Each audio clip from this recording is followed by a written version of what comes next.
How to fix my front camera on Android. Hey, what's up guys? Welcome back to our channel. Let's get started.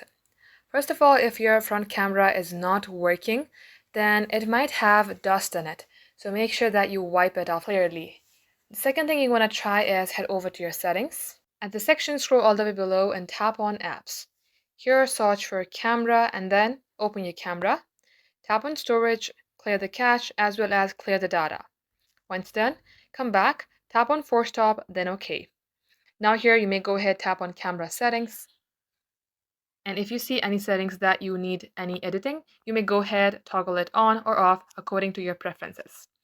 Even after your camera is not working, then you can also look for other alternative of camera. So simply head over to your Play Store, search for camera, and you will see various cameras alternative like Snapchat, Secure Camera, and Camera for Android. Now, if your front camera is still blurry and it's not clear, then it might have internal dust in it.